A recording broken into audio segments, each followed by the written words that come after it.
Hola, mi nombre es Saúl Montoya ¿Qué tal? Soy Héctor Ostocasa. y ahora vamos a tener la conversación del Hatari Show. Es un programa por YouTube donde vamos a hablar sobre cosas en recursos hídricos. Sí, básicamente la idea es un poco compartir el entusiasmo por la pasión de los recursos hídricos, tanto en la parte científica como en la parte social, ¿no? E integrar esos dos aspectos. Ujú, claro, sí, tú eres especialista en la parte social, ¿no? Y la Y tú multicarga. y tú en los modelos. En los modelos numéricos, sí. Claro. Ya. Como saben, bueno, yo soy el director de Yuda Hatari y nosotros somos una empresa que hace bastante difusión de software libre y de herramientas avanzadas en recursos hídricos, ¿no? Y ahora, ¿qué herramienta quisieras conversar? ¿Qué software? Mm, por ejemplo, el tema de RAS, ¿no? Que es básicamente tema hidráulico, ¿no? Ya. Eh, Leía en Hidahatari en uno de los posts que tiene una aplicación para calidad de agua, ¿no? Sí, sí, el HEC-RAS ha avanzado bastante en el último año. HEC, que es es la parte hidrológica del cuerpo de ingenieros de del cuerpo de ingeniero del Claro. ejército de los Estados Unidos, ha avanzado en lo que es el HEC-RAS 2 y ahora el HEC-RAS 2 Mm, es el HEC-RAS 2D. Creo que no es otra versión de HEC-RAS, pero es una versión en 2D. Ya no es la simple ecuación de Manning unidimensional. unidimensional, sino ya hace un modelamiento 2D. No, sinceramente no he entrado, eso ha salido en noviembre quizás, la última versión de HEC-RAS, y tiene un componente de calidad de agua. El componente de calidad de agua sí lo he leído, es un componente que es unidimensional de la calidad, o sea, por ejemplo, si Ya. tú tuvieras cadmio o tuvieras plomo, es como el plomo se va yendo en tu río y cómo se va a dispersarse, pero en una dimensión. O sea, es como que si tú tienes un pulso y ese pulso se va a ir dispersando, pero no toma en cuenta curvas, no toma en cuenta vértices, no toma en cuenta otras cosas, ¿no? Entonces es un cálculo sencillo, pero sí permite GRAS Ujú, calcular flujo, el calidad de agua, de componentes, sí. ujú, Tampoco no toma en cuenta interacción con los sedimentos, ni tampoco reacciones que pudiera tener el contaminante, ¿no? ujú. Entonces creo que la utilidad del ERG-RAS es para eh, determinar mejor la calidad del agua, pero en el sentido de, por ejemplo, un proyecto minero, cómo está eh, siendo responsable con sus vertimientos, ¿no? Y si es que estos vertimientos, en el peor de los casos, llegaran a filtrar y a salir a un cuerpo de agua que las personas aguas abajo utilizan, eh, qué tanto impactaría esa contaminación, ¿no? Y medidas de remediación. Sí, digamos claro, o sea, digamos que el HEC-RAS en su versión de calidad de agua te permite que no solo tú evalúes, o sea, es una manera rápida de evaluar cómo están los contaminantes en un río, dependiendo de que tú tengas distintos vertimientos, o sea, tú tienes distintas fuentes que están aportando Claro. distintos materiales, entonces tú puedes ver cuál es el consolidado de que está llegando a un centro poblado, ¿no? Es una Mm, manera rápida de hacerlo. interesante. Y qué opinas de esta semana del agua que ya está acabando mañana? No participamos en la inauguración, hay una marcha del agua. Sí, es interesante en realidad, no, digamos que no hay mucha apreciación de la gente por el agua en sí, porque, bueno, como todos tenemos el espíritu de que el agua viene por el caño, ¿no? Entonces, Mm, y tú pagas, ¿no? Entonces no lo asumimos como que es un recurso finito es un también, ¿no? recurso finito, ¿no? Mm, Entonces, bueno, ahí el ANA ha hecho la Autoridad Nacional del Agua ha hecho un esfuerzo en hacer esta semana del agua, ¿no? Que sí, esperamos que sigan haciendo estas iniciativas, más que todo para llevar el tema a un nivel más masa, ¿no? No un nivel tanto de personas que tomen decisiones, ¿no? sí, de hecho asistí a una de las conferencias Ah, sí, el día jueves de qué fue? eh, de sostenibilidad de los ríos amazónicos, Ya, específicamente del río Amazonas. Y pues la novedad para mí era que el río Amazonas nacía en Arequipa, ¿no? En la provincia de Cayoma, Cayoma, ya, y no era en la parte del mismo Amazonas donde generalmente uno imagina que está, ¿no? Es Claro. un super río que nace desde Arequipa y se extiende, y la cuenca baja recién está en Amazonas. Ah, Entonces, creo que en ese sentido sí están haciendo bastante bien el ANA difundiendo esa información, quizá de una manera sencilla, pero para ver de qué manera también puede impactar un río, ¿no? La vida de otras personas, ya. que por ejemplo, cómo puedes conectar, por ejemplo, la calidad de agua de la gente de Amazonas con la gente de Arequipa, mediante ese río Amazonas, ¿no? Esa sería la explicación, un poco. Eso sí está bien complejo, ¿no? Sí, Sí, claro, sí, es un río demasiado grande, es un río que tiene muchos procesos, tiene bastante gente. pero te Eh, imaginas si es que se contaminara desde el desde Arequipa, el río el río Ma- Amazonas. Lo que pasa es que nosotros no estamos dando cuenta de algo. En el término de contaminación, o sea, en una publicación había que o sea, el 80% de las cosas que pasan en la naturaleza están en contra de la persona. O sea, nosotros vivimos en un ambiente que es en realidad nuestra contra. ¿Ya? mm, Entonces, o sea, el tema de hábitat no es un hábitat, o sea, no es que todo el planeta sea un sitio donde nosotros podamos vivir, ¿Te refieres por los seres humanos? los seres humanos, sí. Ah, claro, hay algunas partes en que tenemos que depredar, ¿te refieres? No, y aparte que hay unas partes donde tú no puedes vivir, o sea, no puedes existir, o sea, ya Ah, el mismo ecosistema no claro. permite. O sea, para decirte, el, el 10% de las fuentes naturales de agua o de las Ujú. fuentes de agua en Estados Unidos está contaminada naturalmente por arsénico. ¿Ya? Claro, y eso no hay ningún responsable humano, ¿no? Por esos temas, por esos Claro, no, contaminantes. o sea, ya está la naturaleza así, ¿no? O sea, Ujú. ya de por sí, ya la naturaleza, no todo el agua que tú encuentras, no todo el agua subterránea la puedes consumir. Mm, Entonces sí estamos llevando de un punto de la contaminación, pero quizás no nos estamos enfocando mucho en que en realidad el planeta no quiere que nosotros vivamos. O sea, wow. nosotros somos la adaptación de las personas, somos una continua adaptación, somos el resultado de mucha adaptación de nuestras De la evolución, de la ¿no? evolución, ¿no? Entonces, Mm, eh, quizás nos ha vuelto más fuertes, no somos tan proclives enfermarnos. a enfermarnos, etcétera, ¿no? Pero sí, o sea, en realidad la naturaleza no es agreste con nosotros, o sea, está Mm, claro, entonces eso de la contaminación que digamos no siempre es del todo antropogénica, eh, también me hace pensar que hasta hay conflictos sociales que hablan de contaminación, que encontramos contaminación en nuestras aguas, y quizá ese tema de la contaminación está muy manoseado, pero también no se ve que hay una parte de contaminación natural claro. que es inherente, ¿no?, a una cuenca, y no se está discerniendo entre una contaminación de origen natural y otra causada por un proyecto minero, por ejemplo, ¿no? Claro, es que lo que pasa es que donde hay un proyecto minero, sí había antes altos sólidos totales disueltos, había metales en suspensión, había quizás un poco de drenaje de ácido natural, etcétera. ¿Por qué? Porque había un proyecto minero, o sea, había un cuerpo mineralizado.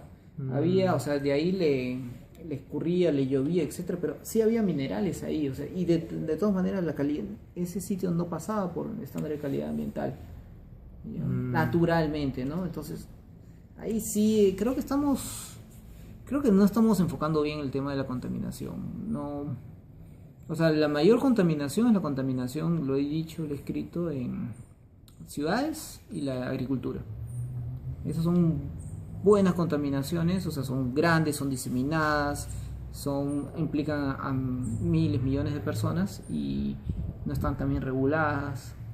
Entonces ahí sí yo creo que es el compromiso, ¿no? O sea, todo el mundo quiere tener un planeta mejor, pero quizás estamos buscando... claro, fuera de la urbe, no podríamos mejor hablar de contaminación, ¿no?, sino simplemente de identificar ciertos cursos y sus flujos naturales, ¿no?, que pueden suceder. Ujú, Eh, en aguas subterráneas, como tú dices, pueden haber partes en donde hay arsénico de una manera natural, ujú. y no por eso se va a relacionar con un proyecto minero o se va a relacionar con la sequedad de una cuenca, ¿no? Ujú. Y eso también me hace pensar que que SIG, los sistemas de información geográfica, Ya. son muy importantes para un poco entender estos panoramas, ¿no? Y creo que QGIS es un entorno bastante Sí. amigable para poder representar el espacio, ¿no? Yo creo que en realidad lo que es más importante es, o sea, si tú quieres evaluar la contaminación, ¿qué necesitas? En primer lugar necesitas evaluarlos espacialmente. GIS, pero también necesitas datos temporales, o sea, no puedes, o sea, ¿qué es lo que pasa? En una evaluación de impacto ambiental tú tienes un dato, o tienes dos épocas, no tienes performance de cómo va no tienes performance un poco más por acá porque casi no está.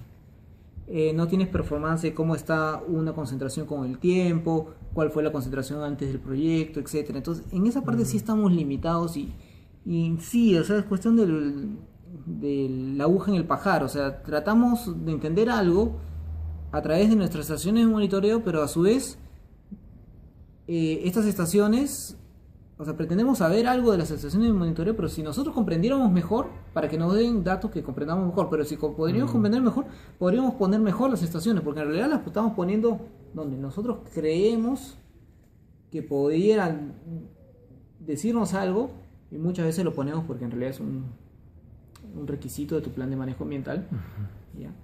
Pero no están bien colocadas, estratégicamente colocadas. es que necesitas entender qué hay en la zona para que puedan saber si están bien colocadas o no.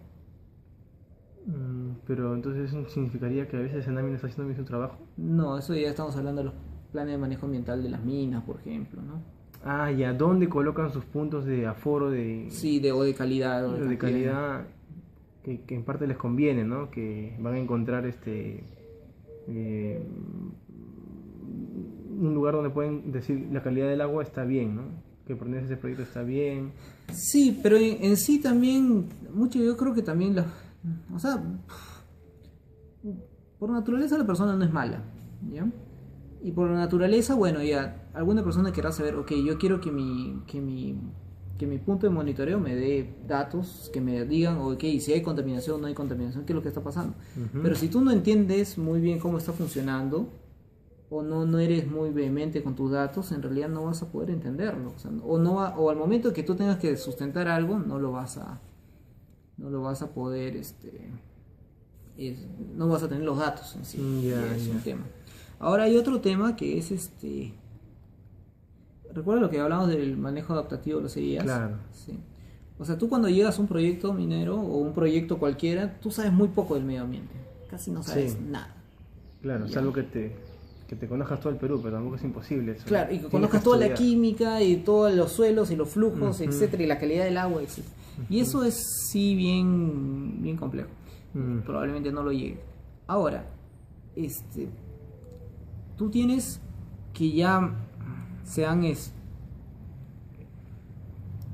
que tú haces 2 campañas, 3 campañas, lo que te pida la legislación ambiental, ¿no? Ya. Y una vez que tú haces esas 3 campañas, o 2 campañas, etcétera, tú generas un reporte, pero en realidad ese reporte es un zarpazo, es lo que tú has podido entender en base a las nubes. Es como que si tú quisieras describir el sunset y en un día nublado, o sea, ya, claro. y entonces o la vida en Marte estando acá con los satélites también. Claro, entonces con unos satélites tú estás viendo cómo es la vida en Marte, ¿no? Tú estás interpretando así, ¿ya?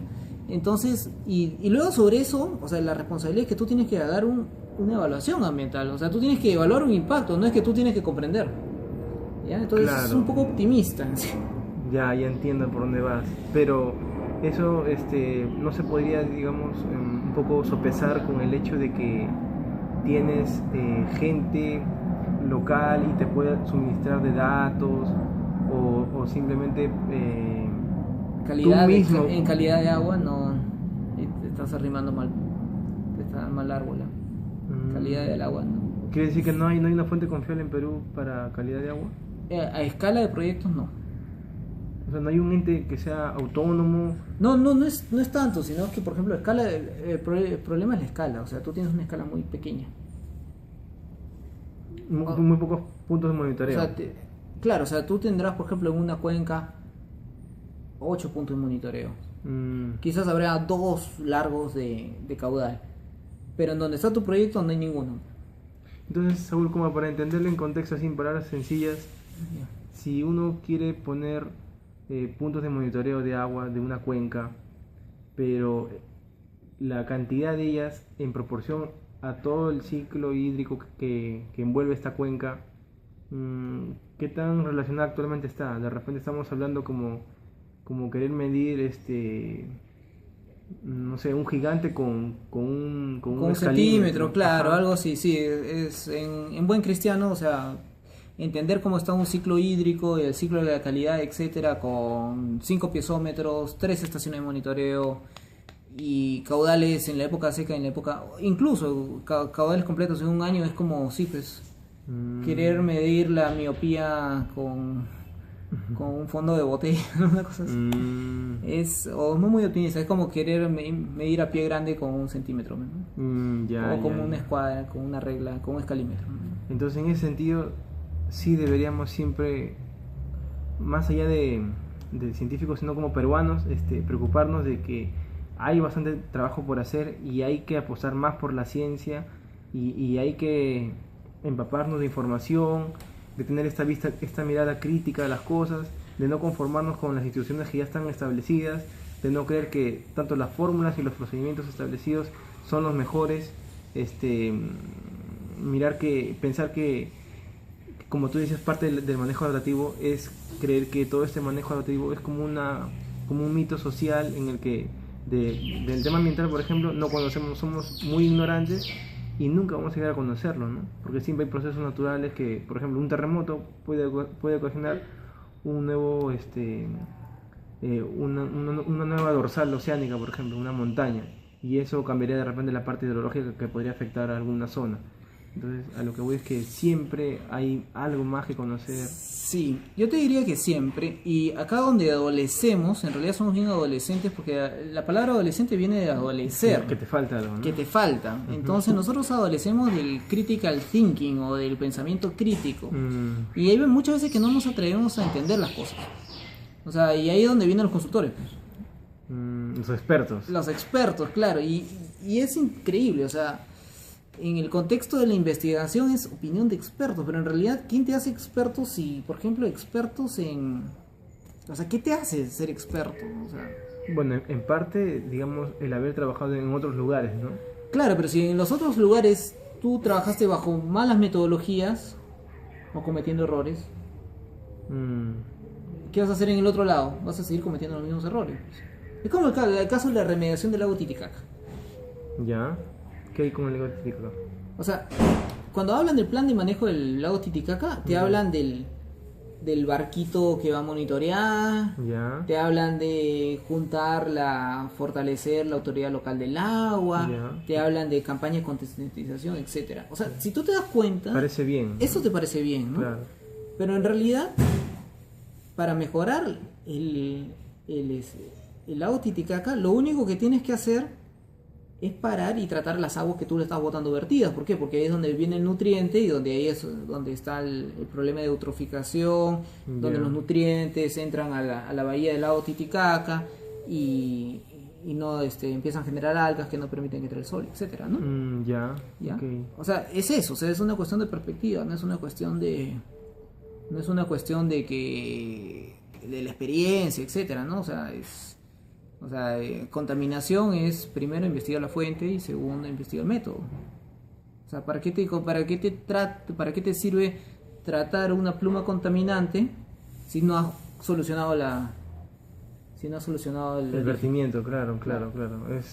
Es solamente dejar que tenga un nuevo curso esa contaminación, simplemente, ¿no? Sí. No es que la estás deteniendo, ¿no? No la estás deteniendo.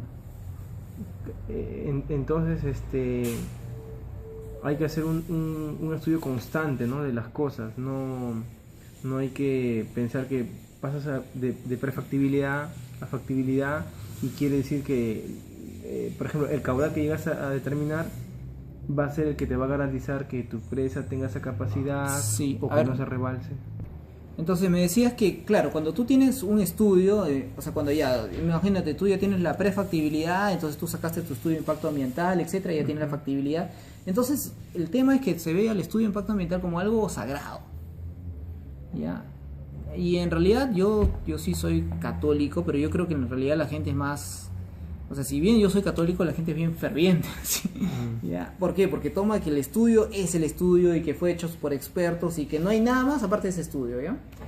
Y no es así, ¿no? O sea, habíamos dicho que ya en la línea base hay bastante deficiencia. O sea, no es que no haya deficiencia, sino que el marco no te permite para que tú hayas entendido. O sea, dice la Agencia de Protección Ambiental que tú, para que tener certeza sobre un punto de química, tú necesitas haber tenido, y para que la dispersión estadística no te afecte, has necesitado de tener 30 muestras.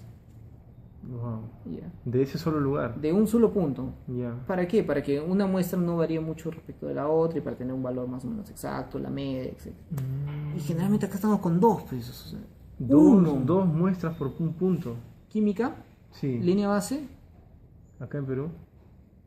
Y dependiendo, porque el Ministerio de Energía y Minas es el que más pide. Ya. Y no, más a lo más 2 puntos. Claro. Sí.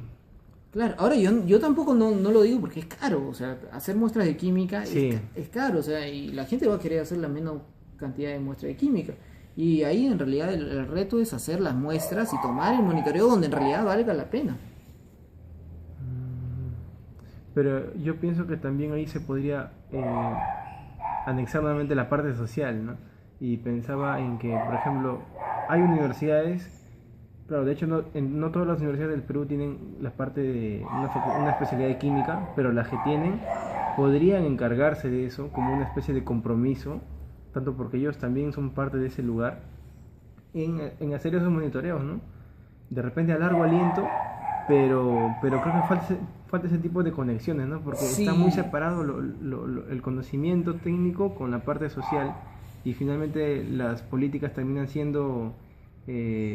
inmediatistas, populistas, fallan, y al final el único culpable termina siendo la naturaleza, nuestros espacios, las personas finalmente, ¿no? Mira, estoy llevando mi doctorado y en EIT, sí, o sea, lo que pasa es que acá nosotros tenemos la idea de que es un plan de desarrollo. Entonces, un plan de desarrollo es cómo nosotros nos vamos a desarrollar, ¿no? Entonces, teóricamente, la conjunción empresa, universidad y Estado es un trío ganador, ¿no? Debería ir de la mano. Debería, pero en realidad yo también soy profesor de la universidad y no veo que en realidad vayamos a llegar ahí. O sea, la universidad no está al nivel de ser una institución que genere investigación. O sea, genere investigación práctica.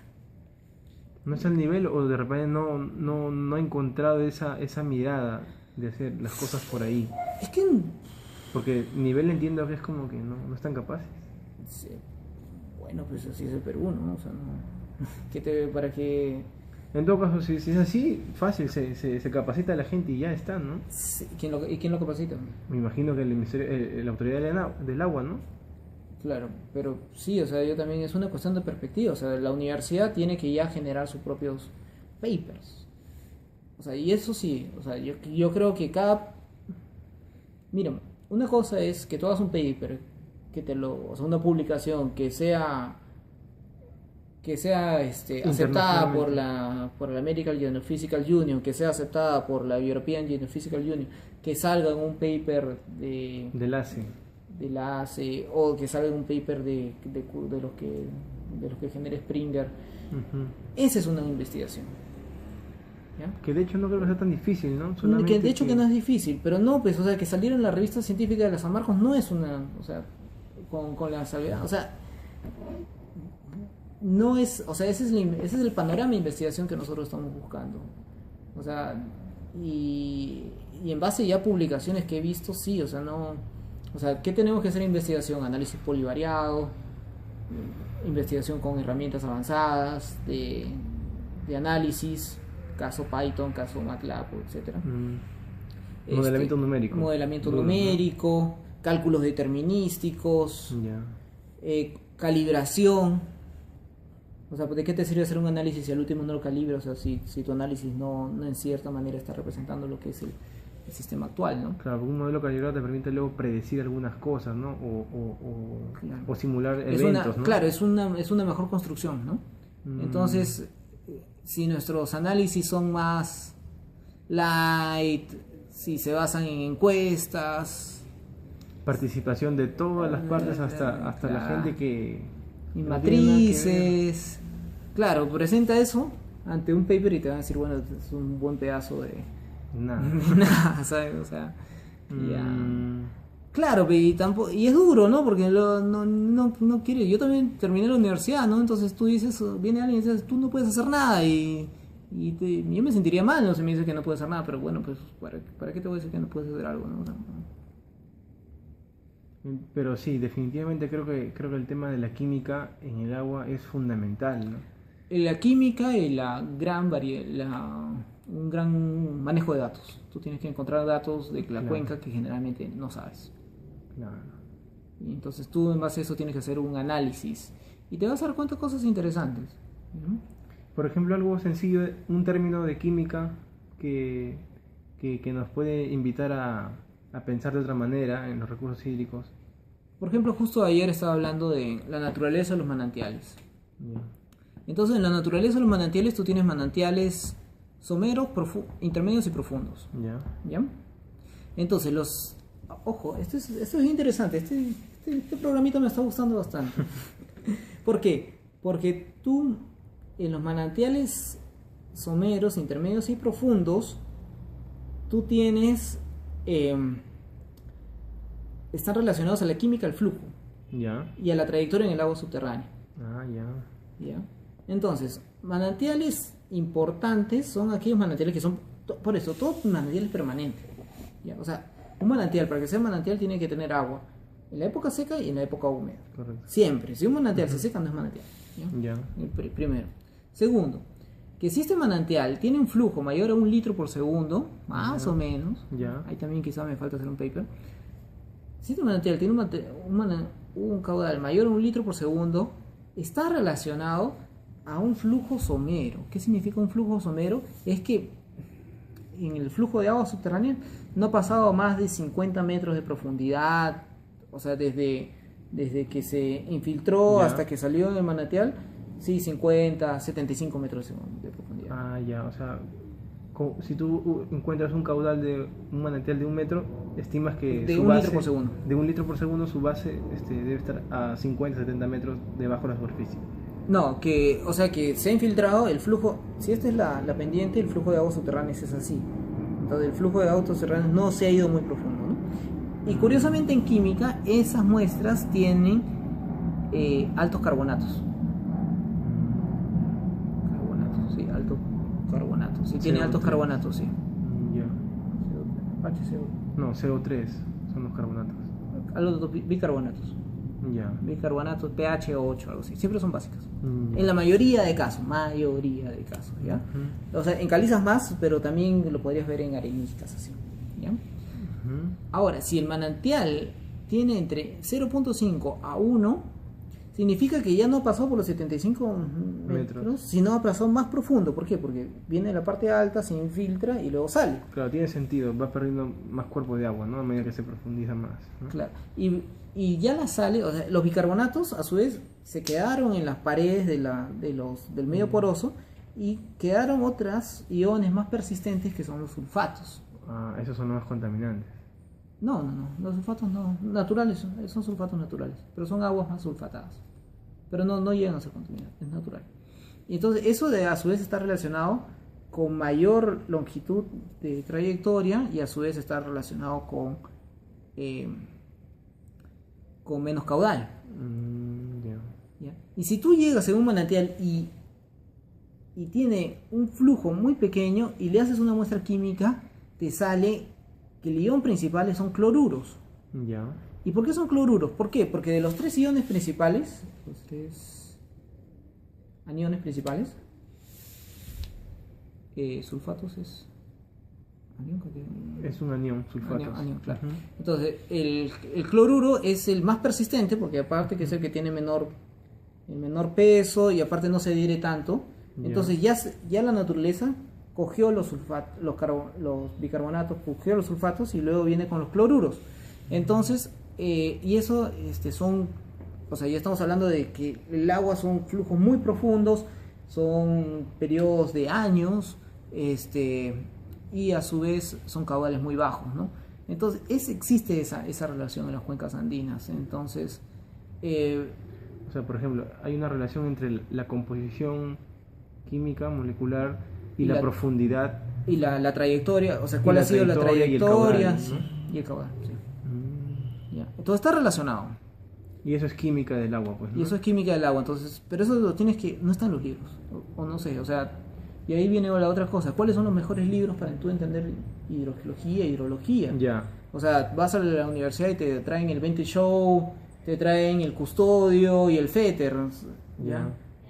Y todos son de la época de los 70, pues, o de los 80, y sinceramente nunca he leído ninguno. O sea, en la universidad quizás un poco el 20 Show, el Fetter lo leo ahora, no me llama, o sea, no entiendo, o sea, para algunas cosas sí, ¿no? Pero básicas, ¿no? Y O sea, libros de hidroquímica no hay mucho. sí hay libros de hidroquímica, pero no son los libros que tú encuentres ya, o sea, Frente a la uni.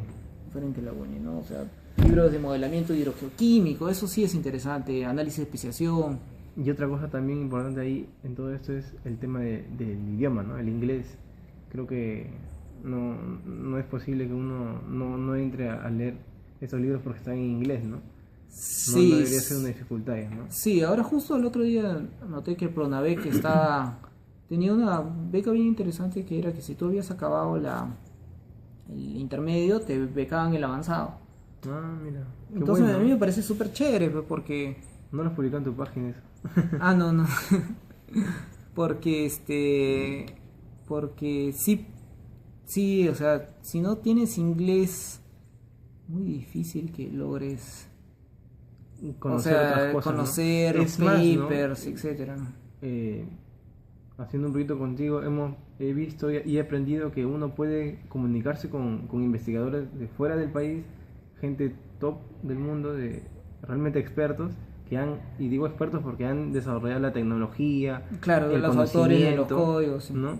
Y son gente muy educada, muy abierta y muy dispuesta a responderte un correo, ¿no? Sí. Entonces, la única manera es solamente mandando tu mail, nada más, ¿no? Y bueno, tienes que hacerlo en inglés, pero sí puedes conversar de repente como una vez lo hice con el fundador de Mozilla, por ejemplo, ¿no? Ah, mira, qué interesante. Entonces, sí se puede, y te responde y te pasa información, y ya luego depende de uno para seguir indagando más, ¿no? Sí, justo eso fue lo que te dije, ¿no? O sea, Ujú. yo también cuando hice mi tesis, o sea, el paradigma es, ok, pregúntale a un asesor, ¿no? Entonces tú vas al asesor y está ocupado y no tiene tiempo y te hace esperar tantas horas, etcétera, ¿no? Y esa es la época en donde yo hice mi tesis, ¿no? Entonces, no es así súper friendly, pues, no es muy amigable esa cosa.